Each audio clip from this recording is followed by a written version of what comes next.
Today's episode we are discussing about the ban of mitumba in East Africa. Stay tuned. Mr. Siale, today's topic, as we are discussing the ban of mitumba in East Africa, we've seen the new announcement in the East African countries that they'll be banning the import of mitumba clothes and shoes in order to develop our textile industries.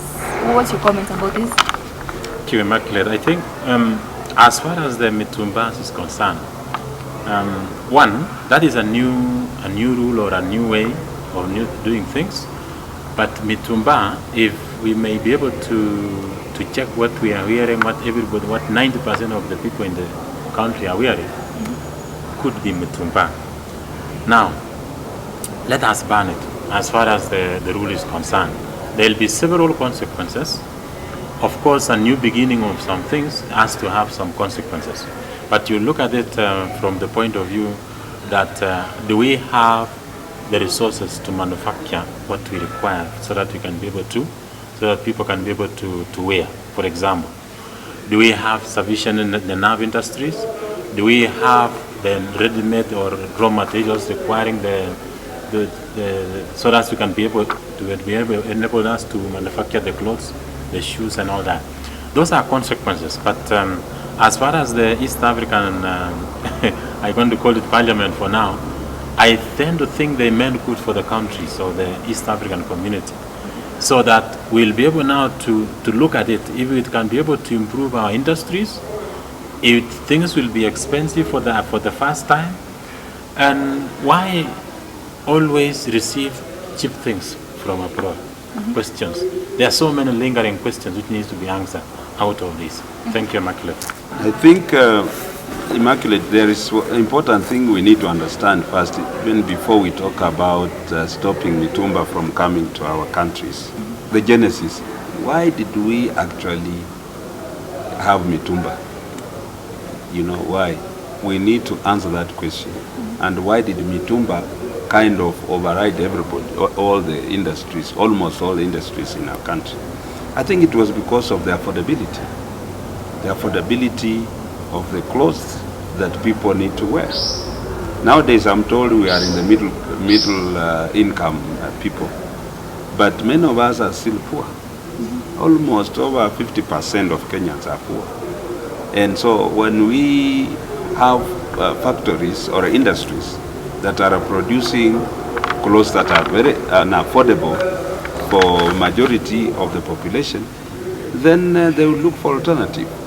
And therefore, what I'm looking at is, even if we stop mitumba, the industries are going to, of course, manufacture clothes. Are these clothes going to be affordable to the common mwananchi or not? If they are not, then whether we stop them from coming, they'll find their own way into the market. And that is true to the fact that we always look for an alternative or cheap things, and mitumbas are always cheap. That's what I can say. You've all mentioned that the genesis of mitumba was its affordability. And now regarding the common mwananchi, what do you think the ban of these mitumba clothes will happen to the common mwananchi? I think, Immaculate, as you look at it, the way it will move, if we were to save, if as an individual, you will consume more. You will have more of your monies or your incomes being actually taken by the consumption of now the clothes and the leather and the shoes and all that. So much of the portion will be spent. Number two, we'll have the individuals will now be able to find themselves actually chasing very few clothes, because I'm sure we don't have the industries to produce this. So you'll find that we'll all be chasing, and consequently the goods or the shirts or the clothes will be actually expensive, which will mean that our purchasing power will actually be brought down, in the sense that the prices even will go up, and it might even lead to inflation somehow. Yeah, thank you. What I can say, it will depend on the cost of the clothes that will be produced. If we are going to have clothes that are going to be very expensive, I'm assuring you, Whether they have banned mitumba from the market, they will find their own way. Or else what they will be telling poor Africans is that you only have 1 or 2 shirts for the entire year. So that you wash this, you wear this, tomorrow you wash whatever you have and you wear the other one. But that is what will happen to a common mwananchi. But I'm hoping that there must be a solution to it, of which I hope we shall discuss as we move on. And gentlemen, in East Africa and more so Kenya, we've seen that mitumba imports into the East African countries have really employed a number of people, and most of them being the youth. And what do you think will happen to their lives, to the lives of these vendors who really depend on mitumba for shelter, for clothing, for their children's fees and everything? What do you think will happen to their lives after the ban of mitumba? The mitumba you are calling mitumba can continue being called from the local textile industries. In the sense, in quotes, you might have that we have found the mitumba. Now, as we get rid of what we have on these shops and all that, it might regenerate itself. The so-called mitumba might be coming from outside and we're calling them from the local. And it might find themselves actually in those shops again. What am I saying? We might have black market, whereby we'll be able to, instead of manufacturing the clothes we are saying, we'll actually have the mitumba being the manufactured clothes in the country.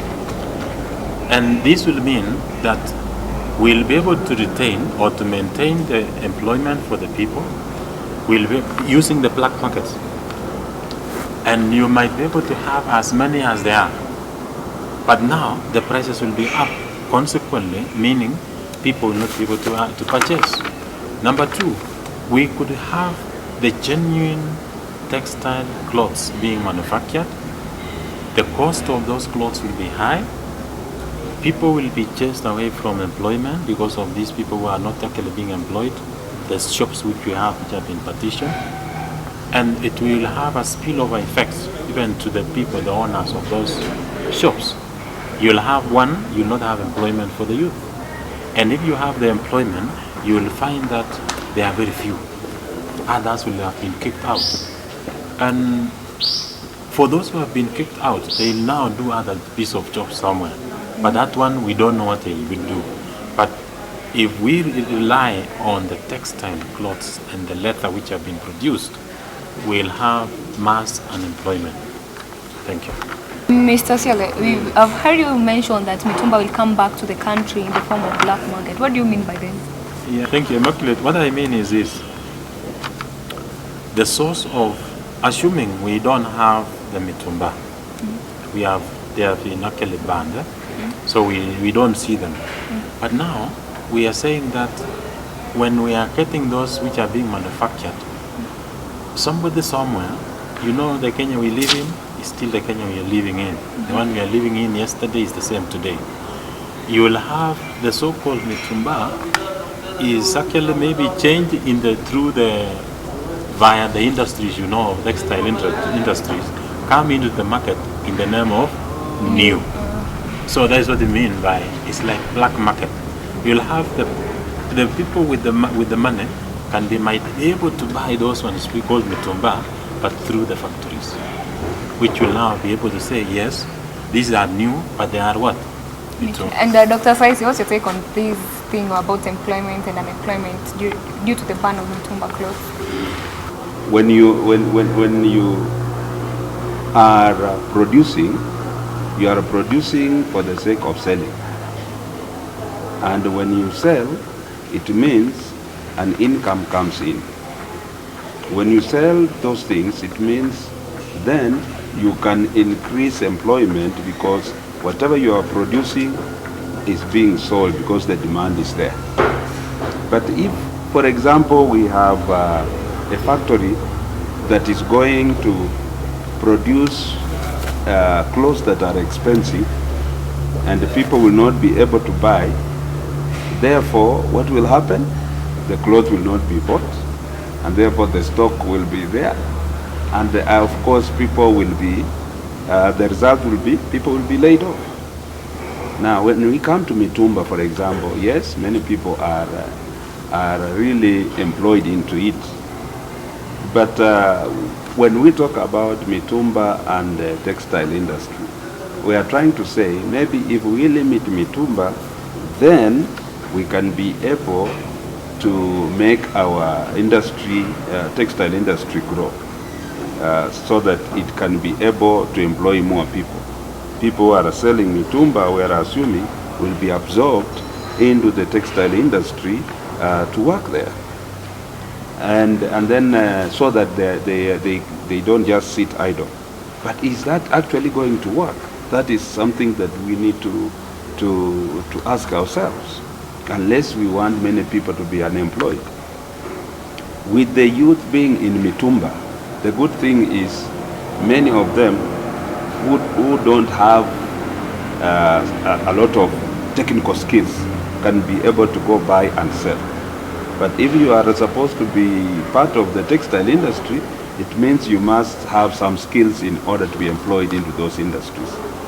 So about employment or unemployment, if mitumba will be stopped from coming to East Africa, whether that will have problems with the employment, it will depend on how each and every country will do it. If it does it gradually so that industries come in and then they phase out the mitumba slowly by empowering the youth who have been involved in mitumba with skills to work into textile industry, then that might cushion these young people. But if it is just going to be an abrupt thing that will get these boys unaware, boys who don't and girls who don't have skills to work in the industries, then that will be a problem. So I think it will depend on how each and every country of our East African community will be able to handle that mitumba. But I think with the employment again, I want to take the other perspective that for the industries, for example, the youth which we have in the mitumba side, they are skilled. I want to say they are skilled in the sense that they have some training. And you find that we have many youth are graduating from colleges, diplomas and all that, and they are engaged in the mitumba. With the creation of the industries, those skills which they have, these youth have, will actually be redirected correctly to the right places, in the sense that they'll be taken to the industries, and if need be, if somebody had done some courses or diplomas or certificates related to that, if not even administration courses, they'll be able to utilize effectively in the industries as opposed to selling the mitumba. So if we'll have now the industries being actually many industries to satisfy the demand in the community or in the economy, which will mean that the industries will be able to employ the youth. It might not be 100%, but the youth who will actually be employed will be doing what they are supposed to be doing. And despite having those who are skilled, as you said, Mr. Sele, we have these people who are unskilled. You know, these people who dropped from class 7, they come and get employed by someone with money and they end up selling mitumba. What does it mean to their lives? I think it is true that not every youth is skilled. You know, you may be skilled in one area and what you are doing is totally different. And therefore you are rendered unskilled. Because if you take me to a textile industry to work when I don't know where to press the right button, I'm just as unskilled as somebody else. So these unskilled people, I think that's why I was saying that each country must come up with a program on looking at these people who are unskilled. How best can we empower them so that they can continue earning a living? And I'm looking at, for example, one, you look at, can we as an industry produce more so that those clothes, some clothes can be sold by these people as mitumba, in the sense that they are not as expensive as those ones that will be in shops, so that not everybody will be eliminated. When we say we are stopping mitumba, it does not mean that we cannot produce clothes that are cheaper, that can be sold with those people who have been selling mitumba, and those ones that are targeted to people who are middle class earners who can afford to buy a good piece of cloth. So I think the best thing for us, as we may say we are stopping mitumba coming from maybe Europe or America, we need to look at what are the categories of buyers we are targeting. If we are targeting low income buyers, can we be able to produce clothes that can be sold by those people who have been selling mitumbas? And then those ones who are middle class or higher class, we can have also clothes that are being sold in shops like normal, so that unskilled guy will continue selling, while the skilled ones can be absorbed into the industry to do some technical work. So that is what I'm looking at, because at the end of the day, we are not stopping mitumba from being manufactured even in our own country. We can call that mitumba a low-cost cloth for people who can afford. And the other cloth will be for those ones who are who are earning a better salary, and they can be able to afford a cloth of 2,000 shillings, vis-a-vis the one who can only afford 50 shillings. The 50 shillings one, you don't need to put it in a shop. Somebody who is selling mitumba can as well sell that. That is how I'm looking at it, so that we keep those youth engaged, as well as the shopkeepers who are in business moving. Thank you very much for keeping it courteous. We are still continuing with our interesting topic, the ban of mitumba in East Africa.